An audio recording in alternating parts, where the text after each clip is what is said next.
सभापति महोदय, आज डेमोक्रेसी को लेकर, लोकतंत्र को लेकर बहुत सारी बातें हुई और आज ही से नहीं, जिस दिन से ओथ टेकिंग चल रहा है, जिस दिन से शपथ समारोह चल रहा है, उसी दिन से लोकतंत्र को लेकर, संविधान की प्रतियों को लेकर बहुत बातें हो रही है।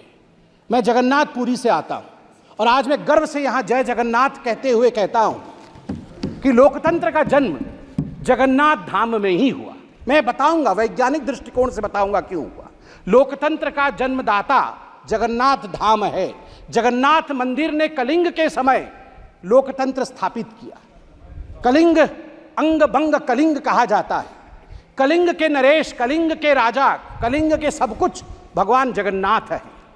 वो तो जगत के नाथ हैं, वो तो ब्रह्मांड के नाथ हैं, मगर कलिंग में हम मानते हैं कि हमारे सर्वे सर्वा नारायण स्वयं हैं, जगन्नाथ है।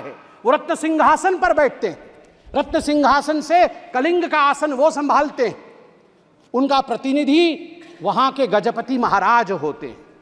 मगर आप देखिए सुंदरता, लोकतंत्र का जन्म कैसे होता है। जगन्नाथ महाराज भी, राजाधिराज जगन्नाथ, इस जगत के नाथ जगन्नाथ, रत्न सिंहासन को त्याग करके साल में एक बार वो रथारूढ़ होते हैं। वो कहते हैं मैं गरीबों से मिलने जाऊंगा, उनके घर तक जाऊंगा, जो मेरे पास नहीं आ सकते हैं मैं उनसे मिलूंगा। यही लोकतंत्र है, यह प्रजातंत्र है।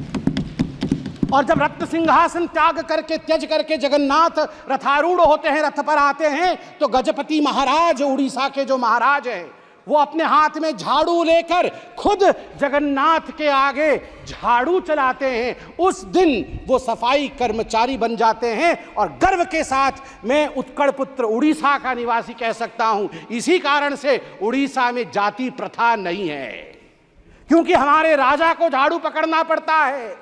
जगन्नाथ के सामने लोकतंत्र चलती है और लोकतंत्र की जगन्नाथ की भूमि में राजा भी झाड़ू मारने के लिए बाध्य है। उसे छेरा पहरा कहते हैं। 7 तारीख को रथ यात्रा है, आप देखेंगे राजा स्वयं झाड़ू मार रहे होंगे और तभी जगन्नाथ आगे बढ़ेंगे। यह लोकतंत्र की महिमा है। जब तक सनातन है तब तक लोकतंत्र रहेगा भारतवर्ष में।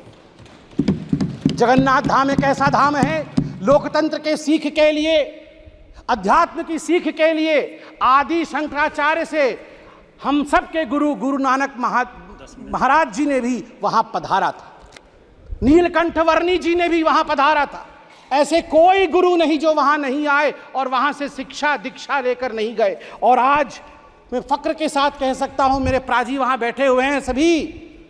जब 1506 में गुरु नानक देव जी जगन्नाथपुरी आए थे और जब वो अंदर गए थे मंदिर भगवान के दर्शन करने, उस समय आरती चल रही थी। उस भव्य आरती को देखने के पश्चात अनायास ही गुरु नानक देव जी के मुख से आरता निकला था, जो अपने आप में आज इतिहास है। गगन में थाल रव चंद दीपक बने, तारका मंडल जनक मोती, धूप मले आन लो पवन चवरो करे, सगल बन राय फुलंत ज्योति, कैसी आरती होए भव कंडना तेरी, कैसी आरती होए अनहद शब्द बाजत भेरी, कैसी आरती होए तेरी।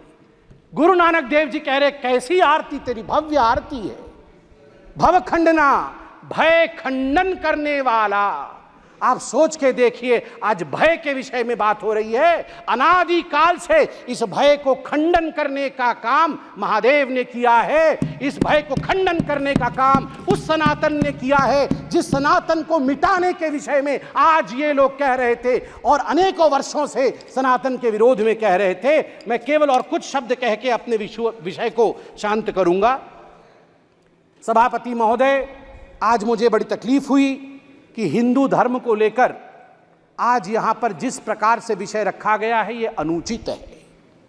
आज यहां राहुल गांधी जी ने सभी के सामने कहा कि हिंदू धर्म को मानने वाले जो अपने आप को हिंदू कहते हैं वो हिंसक है। मैं गर्व से कहता हूं मैं हिंदू हूं और मैं हिंसक नहीं हूं। मैं गर्व से कहता हूं मैं हिंदू हूं और मैं हिंसक नहीं। आप हिंसा मत करिए। मैं हाथ जोड़ के कहता हूं आप हिंसा मत करिए, प्लीज। शाब्दिक हिंसा मत करिए। सब लोग शांत होकर बैठिए। राहुल जी ने ऑन रिकॉर्ड कहा है जो अपने आप को हिंदू कहते हैं वो हिंसक है। ऑन रिकॉर्ड राहुल जी ने कहा है जो अपने आप को हिंदू कहते हैं वो हिंसक है। मैं ये कह दूं यहां पर, हिंदुओं ने कभी हिंसा नहीं की। सर्वे भवन्तु सुखिनः, सर्वे सन्तु निरामया, सर्वे भद्राणि पश्यन्तु, मां कश्चित् दुःख भाग् भवेत्। हमेशा ब्रह्मांड की कल्याण की चिंता हिंदुओं ने की है। मुझे कष्ट इस बात का भी हुआ कि डीएमके ने आज हिंदुओं पे पुनः यहां आघात किया है।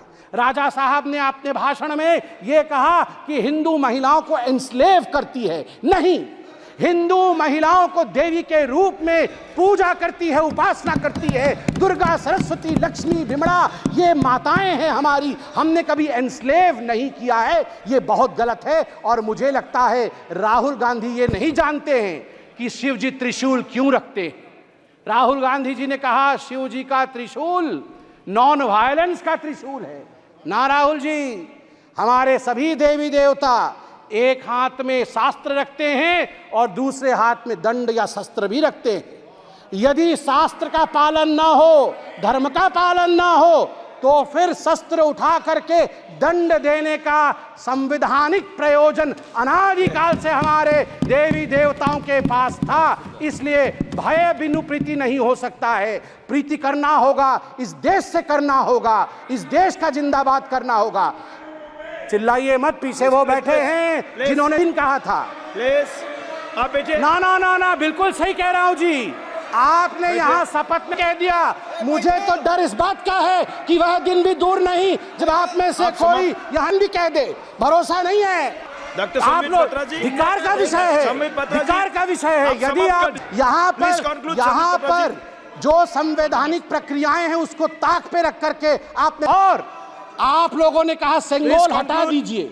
आप लोगों ने कहा सेंगोल हटा दीजिए। सेंगोल मतलब समझते हैं आप? सेंगोल एक तमिल शब्द है जिसका अर्थ है सिमाई। सिमाई मतलब राइटियसनेस, न्याय का दंड है। ये धर्म का दंड है। धर्म मतलब हिंदू, मुस्लिम, सिख, ईसाई नहीं।